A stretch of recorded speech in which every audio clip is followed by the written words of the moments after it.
Sodom and Gomorrah. You may order a copy of this program through ArkDiscovery.com. See ArkDiscovery.com to become a direct seller of this DVD.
Sodom and Gomorrah.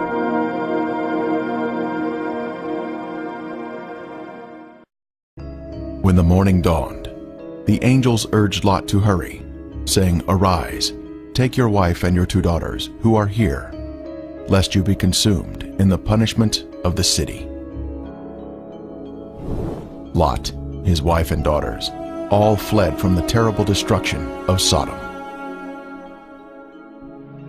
Likewise, as it was also in the days of Lot, they ate, they drank, they bought, they sold, they planted, they built. But on the day that Lot went out of Sodom, it rained fire and brimstone from heaven and destroyed them all. Wicked men were punished by the Lord in a divine judgment of fire. The intense heat consumed the wicked cities and their inhabitants.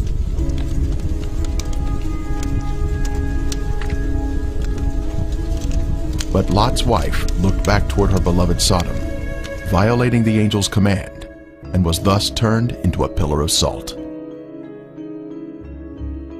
Turning the cities of Sodom and Gomorrah into ashes, condemned them to destruction, making them an example of those who afterward would live ungodly. This is a visible example that is mentioned here. The Bible tells us the cities were in the plain of Jordan, which is the area surrounding the Dead Sea, and it was once a beautiful, lush area. At 1,300 feet below sea level, this is the lowest place on earth, a very hot and desolate region that was cursed by God because of the sins of the people. Sodom had pride, fullness of food, and abundance of idleness. Neither did she strengthen the hand of the poor and needy. And they were haughty and committed abominations before me. Flavius Josephus, the 1st century Jewish historian, tells us, "There are still the remainders of that divine fire, and the traces of the 5 cities are still to be seen." Popular thought has it that the cities were later covered by the waters of the Dead Sea, but if Josephus could see the cities in his day, then we should be able to view them also, as the water level has, if anything, receded since his time. And the border of the Canaanites was from Sidon, as you go toward Gerar, as far as Gaza, then as you go toward Sodom, Gomorrah, Admah, and Zeboim, as far as Lasha.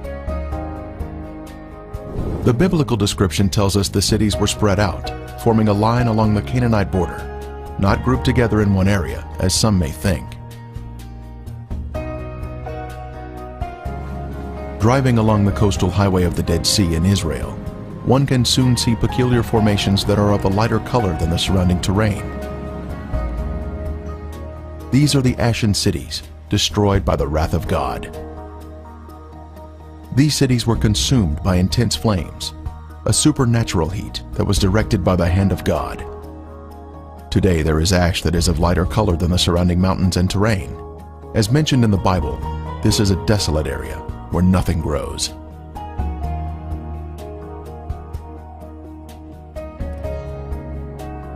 Inspecting the formations closely, one can see structures containing man-made elements, such as 90-degree angles. Even though the buildings were consumed by the fire, the remaining ash in these cities is comprised of a heavier material due to the inclusion of brimstone or sulfur, and still retains some of the original shapes of man-made structures. This stunning structure stands out as a singular formation with 4 sides, surrounded by a deep moat.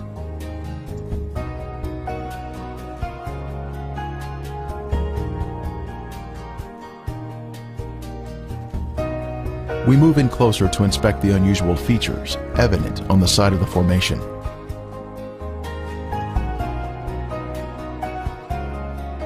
On the side of the structure, this swirling pattern is different from any type of sedimentary rock or soil that would normally contain horizontal, even layers.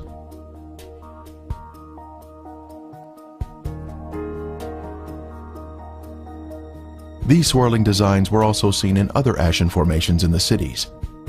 This is evidence of extreme heat, up to 6,000 degrees Fahrenheit, where thermal ionization occurs, when the electrons repel and attract, forming these unusual swirling designs.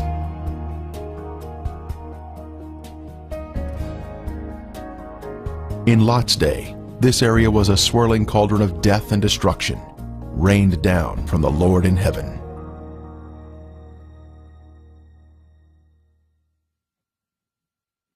Strange anomalies can be seen here, such as these fragile layers of material which disintegrate when touched.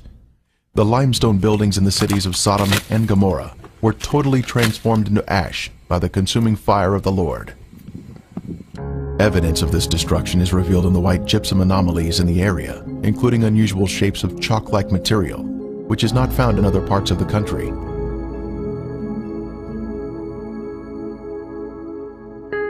Even layers of white and gray material can also be seen, comprising gypsum and ash. At the time of Elijah on Mount Carmel, the Lord sent down a superheated fire from heaven, consuming the stone altar and sacrifice, turning them into ashes.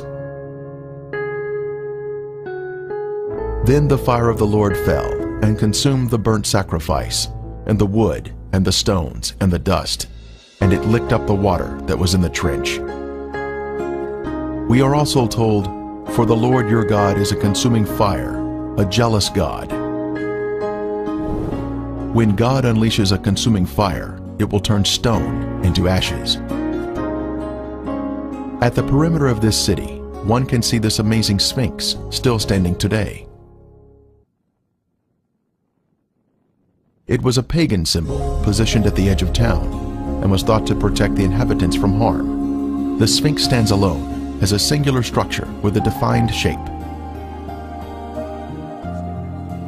This particular Sphinx has an obvious demarcation between its base and the soil below it, another sign of a man-made structure placed on top of the soil.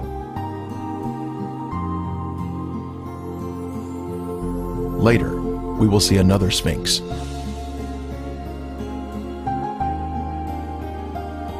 From a higher level, a large section of gypsum has fallen down here.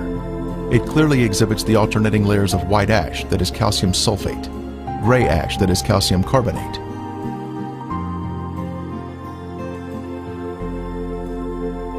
One can also find loose or powdery ash that is quite thick and has been deposited next to the formations. The ash is made up of calcium carbonate and calcium sulfate, which comes from the limestone buildings and the brimstone mixing together during the fire. In the formations themselves, some material can be gently raked off the surface with the slightest touch.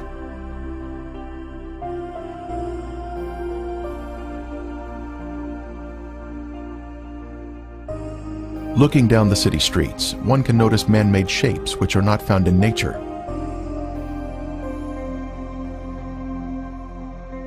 Here we see a building with square sides or 90-degree angles.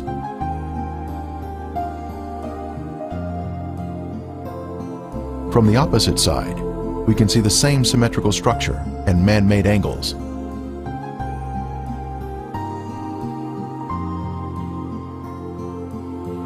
We can see the remains of walls that extended outward at 90-degree angles from the main structure.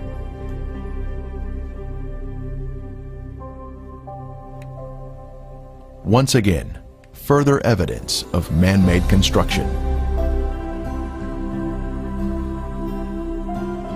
Here we can see square windows that are visible in the walls of the structures, which give us a view of the past.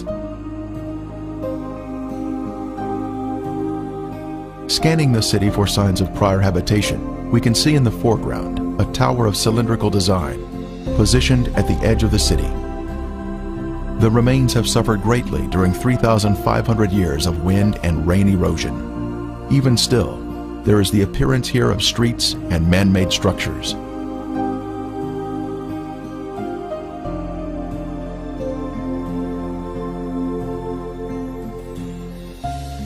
Here in the foreground, we have a conical shape resting on a raised area.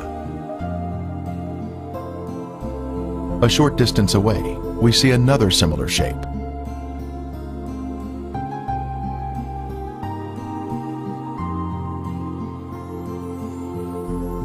As we pan across the city, we can see in the distance an arched doorway that exhibits a symmetrical shape even to this day. The whole land is brimstone, salt and burning. It is not sown, nor does it bear, nor does any grass grow there, like the overthrow of Sodom and Gomorrah, Admah and Zeboim, which the Lord overthrew in his anger and his wrath.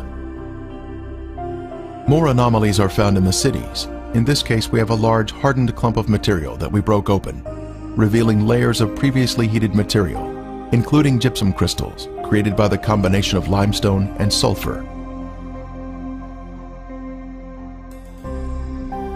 From the intense heat, various objects were melted in the cities.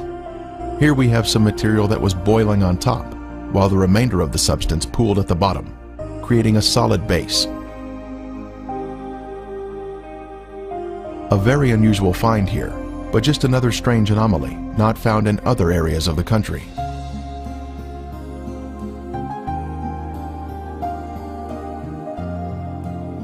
Here is another example of some type of substance that was melted from the extreme heat that God rained down from above.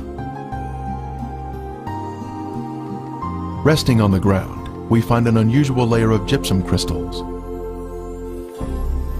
Underneath the crystals is a layer of white gypsum, then gray ash, all of which was created by the great conflagration of heat, which consumed these sinful cities along the Dead Sea.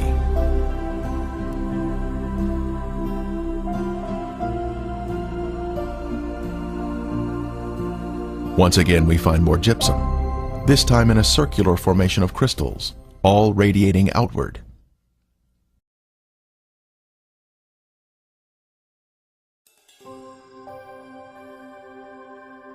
Then the Lord rained brimstone and fire on Sodom and Gomorrah, from the Lord out of the heavens. Brimstone.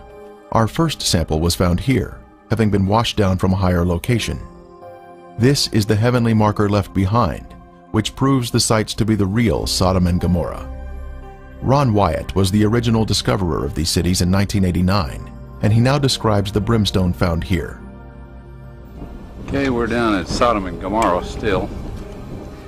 Right in front of you see some unusual looking spots on this, shall we say, layer of ash. It's not stone, it's ash. Now we'll move in for a close-up of this. And you can see that they're kind of circular shaped places. Now what we have found, and we'll move in a little closer here, is that inside each of these is sulfur. That is in most of them. Now the ones that do not have sulfur in them, and this one we just took a bunch of sulfur out and put it in our specimen bag. But the ones that don't have sulfur have a very black center where they have where it's been very hot. So now we'll move in on this one where there is some sulfur still present, and back off just enough so you can see what we're up to here, and we'll go collect that sample in a bag.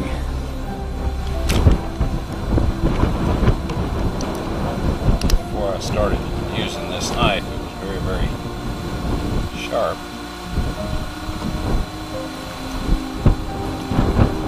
Okay, here this is, and we have collected some more, and it smells and tastes like sulfur. Now the Bible tells us that it rained fire and brimstone upon the cities of Sodom and Gomorrah. Now what you see in front of you here is the results of large and small, well, varying sized chunks of sulfur, burning sulfur that have hit.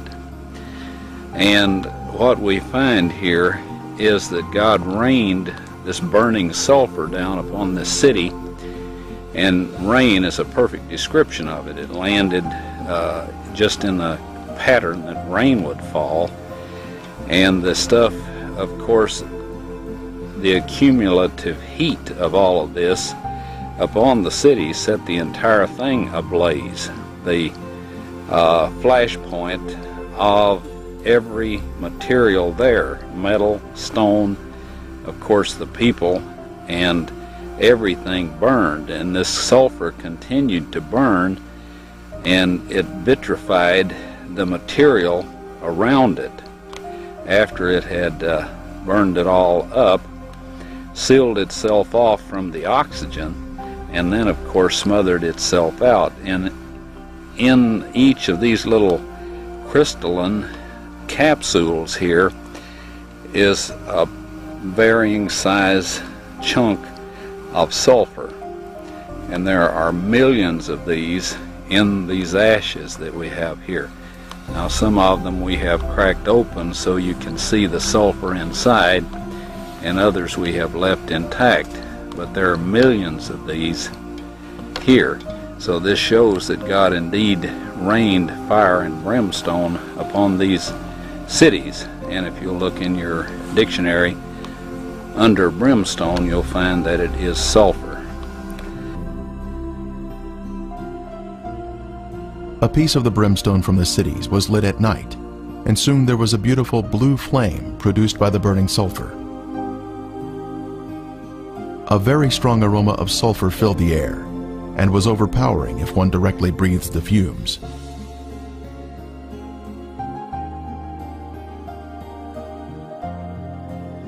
Exploring the cities further, more brimstone was found of various shapes and sizes.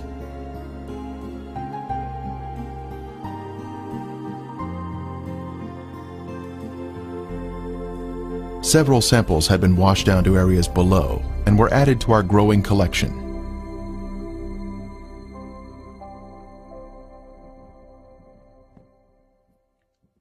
This brimstone is made of monoclinic, white sulfur that has been burned or cooked at a high temperature. It is quite different from natural sulfur that is formed in geothermal areas. Samples were taken to a lab for analysis.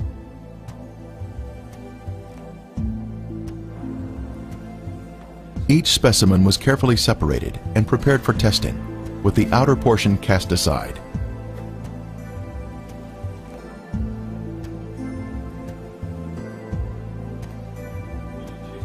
Next, the samples were dried and placed in a rock crusher. Then they were pressed onto a disc. Then they were loaded into a machine for the semi-quantitative X-ray analysis. Each sample was individually transported into the testing chamber for analysis. The results proved to be quite amazing.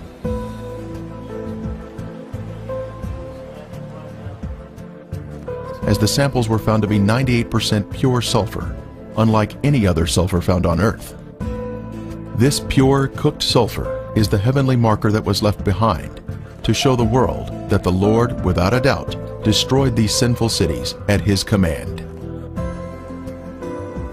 Critics have said that the sulfur is from volcanic activity, but that type of rhombic sulfur is only 40% sulfur and is of a crystalline form, unlike the white, compacted monoclinic form that is found in the ashen cities today. Here is a round piece of brimstone embedded in a section of ash.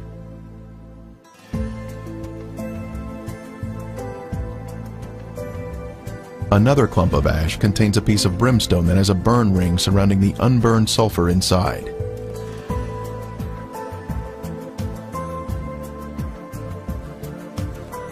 This mound of material has a lid that easily comes off, revealing the round nugget of brimstone inside.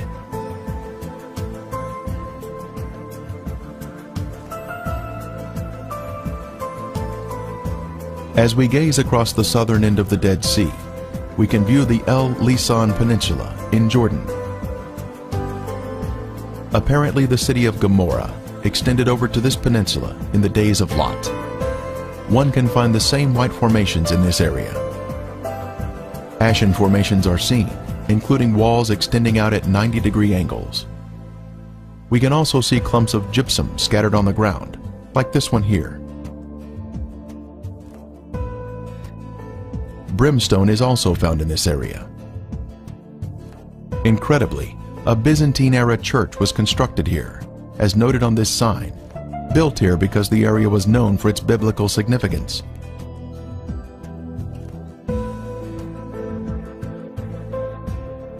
Back over at Gomorrah proper, we can see white, ashen worship structures built atop an acropolis or high place. Both a Sphinx and ziggurat are seen here, side by side, much like what we see in Egypt at Giza, with the Sphinx and the pyramids built in close proximity to each other.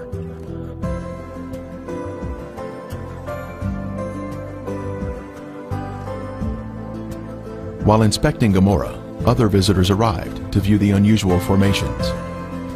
The Sphinx is made of a white material, whiter than the ash surrounding it. Perhaps it was built of more expensive components and dedicated to their pagan gods. The Sphinx represented a god of protection, but even it was consumed in the flames. It is approximately 30 feet long and is quite impressive, both in its shape and size. Resting near it is the ziggurat, symmetrical in shape and also comprised of a special white material. Here we can see a ziggurat standing next to a symmetrical tower. Next, we can see an arched door between two pillars, and once again, another arched door. As we scan across the city, our eye notices a raised white formation in the distance.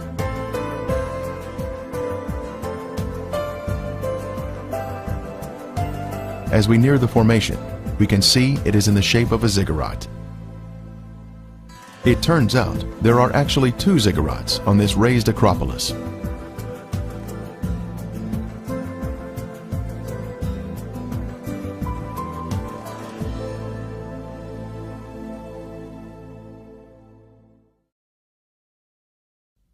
As we stood next to one of the ziggurats, our team found perfect specimens of melted brimstone, where the liquid from the burning sulfur had cooled down, forming a hard, crystalline shell around the unburned sulfur that was hidden inside.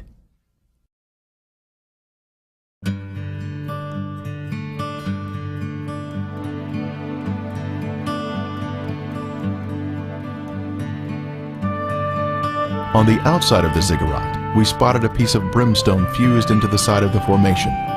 Using a knife, it was opened, revealing the pure brimstone inside.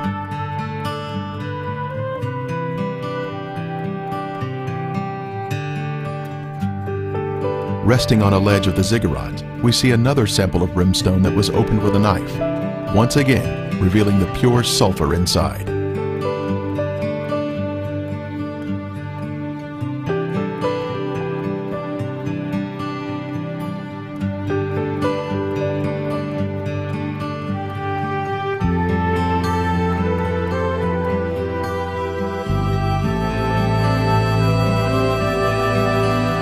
The most impressive evidence was this cremated bone fragment that was left behind from some lost soul of Gomorrah. The bone marrow inside was cooked until it had turned white.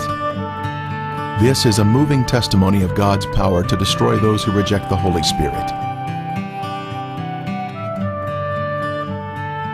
Are we in the will of God, allowing the Holy Spirit to guide us into obedience? Or are we part of the rebellious and lost? There is a future event mentioned in Revelation, but the cowardly, unbelieving, abominable, murderers, sexually immoral, sorcerers, idolaters, and all liars shall have their part in the lake which burns with fire and brimstone, which is the second death. The day is coming, burning like an oven, and all the proud, yes, all who do wickedly, will be stubble. And the day which is coming shall burn them up. The surface of the earth will be as a lake of fire, with all unrepentant sinners being consumed by fire and brimstone, just as Sodom and Gomorrah were destroyed. Friend, there is only one way to escape the punishing flames of the second death, and that is through Jesus Christ. Won't you ask Him to take over your life today?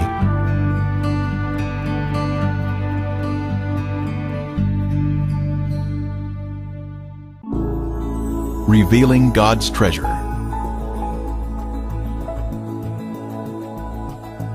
You may order a copy of this program through arkdiscovery.com. See arkdiscovery.com to become a direct